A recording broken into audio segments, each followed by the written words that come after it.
Hi everybody, this is Kelsi again. I hope you all are well. We're going to talk about seasonal houseplants today. Seasonal houseplants are things like poinsettias, Christmas cactus, anthurium, all these things behind me. And we're just going to talk about how to care for those. A big question a lot of people have is how do I get my blank to rebloom? So we're going to address that for each one. And I think that overall this is a really important year to get things like Christmas cactus, anthuriums, poinsettias, because a lot of us are kind of stuck at home. It's a really good year to send something like that, a wreath or something to your family members that you might not be able to see because of this pandemic. So it's a good way to show somebody, you know, I'm thinking about you, I care about you, even though we can't be together. Here's this beautiful thing to put in your home. So with that said, we're gonna start with Christmas cactus. And I'm sure everybody knows what a Christmas cactus is. And so we have a lot of different colors right now. I really like this one. This one's really beautiful. So Christmas cactus are not in the category of things that sometimes people discard after the holidays, which I really like that about Christmas cactus. You can keep them for long periods of time. I've had people that have passed them down through their families and they're huge. So Christmas cactus are really easy. It is kind of like a cactus or succulent, so it is going to be kept relatively dry. So you're looking at watering about every 10 to 14 days, less in the winter, more when they're blooming. And of course more in the summer, especially if you put it outside, as we'll talk about in just a minute. They need really bright light, not necessarily direct light, but very bright light is best to get them to bloom, because they do need to build that energy up. I don't think they necessarily really like super bright light. Sort of, again, indirect, diffuse light is best. To get them to rebloom, the best way is to just give them a summer vacation outside. So that means, you know, in the spring, after danger of frost has passed, put them outside, and you keep them outside until the nights get, you know, close to 40 degrees, and at that point you bring them back inside, and that chill period at night is the best way to get them to rebloom. So you'll bring them back inside and they will actually, they should just rebloom without any extra input. Again, it's good, you gotta fertilize them throughout the summer. If they're nice and healthy, even if they're in your house all year long, they usually will rebloom on their own. Most people have no troubles getting them to rebloom. So the next one is, oh wait, we need to address one thing. What most of us call Christmas cactus, which this right here is actually Thanksgiving cactus. We do have true Christmas cactus here. They're pretty big. They are pretty hard to find and you don't see them very often. I'm not 100% sure why, but most of the cactus, I think it's just because the Thanksgiving cactus blooms when people most of the time want to buy it, which is right now all the way through the holidays. So the Thanksgiving cactus actually blooms a little bit earlier, which, you know, you get a little bit more time with it during the time that you want it to be blooming. So they're really easy, and the difference is that the Thanksgiving cactus has like a more pointy leaf, and then the Christmas cactus is more like lobed. It's a little bit more, the points are more rounded. So that's the difference. We still call them Christmas cactus, and that's just what we do. So Kalanchoe is the next one, which I don't actually have any of that right now. That's that one, it's got pretty big scalloped green leaves. It's kind of succulent-like, and it's got little tiny sort of star-like flowers that are yellow, orange, red, white, pink. It comes in a range of colors, double or single blooms. They are really easy. Again, they're like a succulent, so kind of low water, and they'll bloom year-round. Again, not a ton of input to get them to rebloom. They'll kind of just put little blooms out throughout the year if they're happy.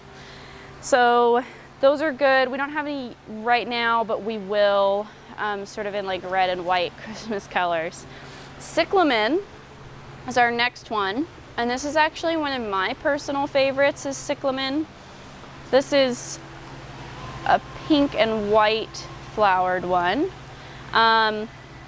Cyclamen are best watered from the bottom, so a little plastic dish, and then when the plant is relatively dry, so when the pot feels light, set it in the water and it'll suck it up from the bottom. They don't really like to be watered from the top.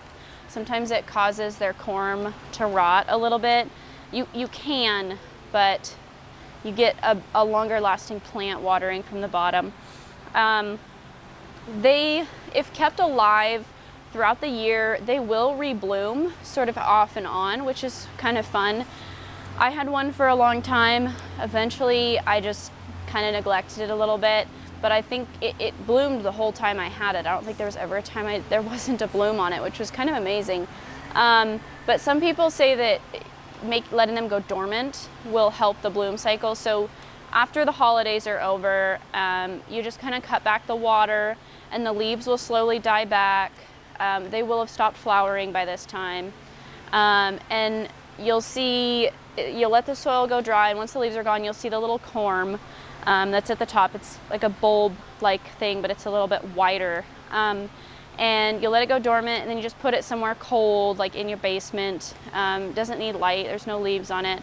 And keep it dry, not too dry, because you don't want the corm to dehydrate, but dry. And then in the spring, you bring it back out, give it light, give it water, and it should just sprout new leaves and start blooming again. So that's probably the best way to handle cyclamen long term, but you don't have to do it that way. You can just keep them alive until eventually you don't want it anymore. Paper whites and Amaryllis are the next one, and these are bulbs. These are definitely ones that people tend to just buy because they're really beautiful and then discard after the holidays, which is it's not a bad thing, you know. It's kind of like having cut flowers. So paper whites, they're easy. You get them usually, they're not bloomed yet. You bring them home, and when they're exposed to you buy them usually from somewhere that's a little bit cold. So we store most of ours in a cooler greenhouse. And then you put them in your house, and it's warm enough, and they bloom, and they'll bloom pretty quickly once exposed to warmth. And they're these cute little white sort of daffodil-like blooms, because they are a type of daffodil. The only problem they tend to have is they tend to flop over. So same thing with the Amaryllis, they tend to flop over. So people will take like curly willow or like dogwood twigs, stick it in there and tie it with like cute twine in a little bow. Garden Answer has a video that she does on the Amaryllis, and it's really cute how she ties them up so they don't fall over, just because they tend to be kind of heavy, the flowers do. So Amaryllis will move on to, and both Amaryllis and paper white tend to like to be like a little bit on the dry side. You don't want them sitting in water. If they're in a dish, you don't want it to fill up with water and have it stay in that water. The Amaryllis we have aren't blooming yet, which is good. You don't want them to be blooming quite so soon, but you can kind of see the tag, what the flower looks like. They are, again, they're easy. You just kind of put them in your house and you watch them bloom, and that's it. They're beautiful. They're like, the flowers are huge, and they're like the petals are really thick. It's almost like a lily. You can keep Amaryllis, and you can keep them and have them rebloom. They need 8 to 10 weeks of 50 to 55 degree weather. So you can accomplish that either by forcing them into dormancy by cutting the water and exposing them to a little bit of cold, and their leaves will dry up and turn brown, and you just cut the leaves off, and then you store them in a cold place for 8 to 10 weeks. Bring them back out, start watering them again, they'll leaf out, and then you can start fertilizing them and give them a little bit of light, and they should bloom. Again, some people keep them alive year-round, put them in a bright window, or acclimate them to being in sun outside. and then put them in their yard during the summer, and then they build up enough strength to then bloom again the next time around. And you'd kind of like the Christmas cactus, leave it outside to get those 8 to 10 weeks of 50 to 55 degree weather, you know, in September, October time, you know, when we typically get that. This year it would have been hard because of that early frost that we had, but on a typical year it's possible. And then you could even bring it inside into a cold room to sort of extend that cold period. So our next one is Poinsettia, which is probably most common other than the Christmas cactus. And poinsettias are really common. It's another one that people tend to just discard after the holidays, which you don't have to. To get them to rebloom, you need to have long nights or short days. So they need less than 12-hour days. So people will put them in a closet or cover them or keep them dark, somewhere dark, for 14 hours at night, and then uncover them or take them out of the closet or whatever during the day. It gets easier as we get further into the fall because our nights are already longer than 12 hours. But a lot of times you kind of have to extend that in September when we don't have that, when it's not enough. And then if it's on your kitchen counter and your lights are on at night, that's gonna affect that bract formation. So you kind of just have to be careful and watch them, which some people do it, some people don't want to do it. It's up to you. I've known a lot of people that just keep them alive year round, and sometimes they bloom, sometimes they don't, and they're just fine with that. And they're fine as a houseplant. They like to be just moist but not wet. So when the top maybe half inch or so is dry, give them just enough water to moisten the soil. You don't need to soak them or anything. They don't want to dry out. You will start losing leaves if they dry out, but you'll start losing leaves if they're soaking wet too. So there's a pretty happy medium in there somewhere. The next one is the Frosty Fern, and that's this little guy right here. And he's pretty cute. He's got little frosted tips, and it is a fern, so it does really like water, really likes humidity. I think it makes a really good terrarium plant. And they're easy as long as you can keep them watered. And I think it'd be really cute on like a little decorative dish with pretty rocks, and then you set it on there for the extra humidity and just keep it watered. It's a holiday plant, just kind of it looks like it's got little bit of frost on its leaves.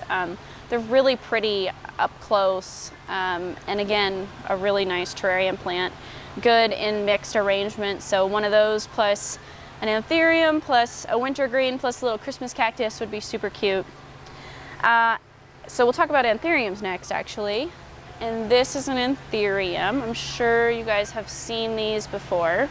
They're pretty common florist plant.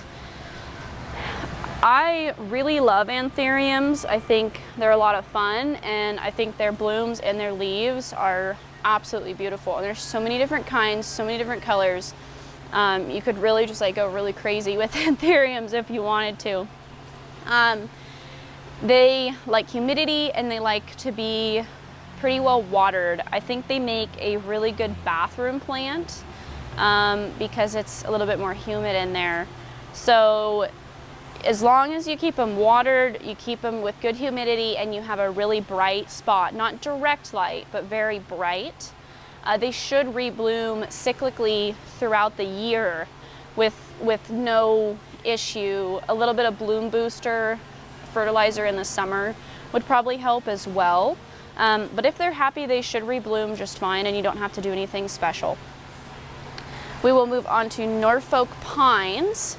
So we can kind of group the Norfolk, which is these guys here, and the Wilma cypress together, which is these kind of lime green chartreuse guys. And both of these are trees, so they can get relatively big. It's something like the anthurium that you keep for years and years and years, like the Christmas cactus, that you can keep for a long time. And eventually it will be a very beautiful tall houseplant for both of these. I always thought, you know, if you had a smaller space and you didn't want a huge Christmas tree, or you didn't want to throw away a fresh cut Christmas tree every year, you could get one of these and it would make a really good year after year little cute Christmas tree. The Wilmas are like a little bit more full and Christmas tree like, and then the Norfolk Pines are maybe a little bit more Charlie Brown, but they're really cute with some ornaments and some lights hung on them. And you watch it grow year after year, and it'd be your resident Christmas tree year round. They both want to be, again, not wet, not dry, kind of in between. So I would say about once a week, and you don't want to soak them. The cypress has a tendency to really not want to get too dry. It's kind of hard to keep them watered in the summer, but it's possible. I think, you know, once a week or maybe every 5 or 6 days, give them a little bit of water. I think you could do just fine. The Norfolks are really tough. They can live through anything. Both of them have issues with spider mites, so maybe when you water them, put them in the sink and kind of spray off the foliage a little bit. That usually suppresses them enough that you don't have any issues. You could spray it regularly or just watch for them. It's no big deal. The Norfolk Pines tend to come in groups. Like this one has 4, that one has 4, and it's actually 4 different plants in there. People sometimes just want like a single tree, and that's totally understandable. Over the course of their life, a lot of times the weakest ones will just sort of die out, at which point you can just cut them out of there. If you just want a single one now, you can easily get those out. You just want to be really, really gentle, not to destroy the root systems too bad. I wouldn't at this point. I would just wait for them to die. They do this, they plant them like this because they just look a little bit more full. You know, for a holiday gift idea, you know, you don't want to give somebody this weird single little tree. So I think they look really nice in groups actually. But if you wanted a single one, that's totally doable. The very last one, and with both of these, bright light, both the Wilma and the Norfolk, bright light is going to be your friend. They'll have the best habit, they'll grow the best. The Wilma you kind of shape almost like a boxwood, like you would a boxwood. But the Norfolk you're just going to kind of let grow. And the brighter the light, almost full sun, the Norfolks can take. Same with the cypress, the brightest spot you have, and they'll grow the best and they'll look the best. So the very last thing we have is the Gaultheria or Wintergreen. And you can kind of see the flowers. They're in the same family as blueberries, so they like acidic soil, and they do not want to dry out, so you keep them pretty moist. A lot of the types of these are actually hardy outdoors. I'm pretty sure this variety is one that's hardy outdoors, but I gotta double check on that. They are relatively easy as long as you keep them watered. In the spring, if it is hardy, you could just plant it outside. I'm not sure how long it would keep as a house plant, but again, this is one that would look really cute in like a little arrangement on as your centerpiece on your table. You know, even if you don't have family over, it'd be a nice little centerpiece, and it would be a nice like brightening up your home for the holidays during this time that we can't necessarily see our families. So that kind of wraps up all of our holiday plants. Just a reminder, we don't have the poinsettias yet, but they will be here the week of Thanksgiving. So if you'd like to send one of those to a family member that you can't see, we're also going to have wreaths too this week, and we are getting a shipment of houseplants this week as well. So come check it out and pick up some gifts for your loved ones that you might not necessarily be able to see. Thank you, everybody.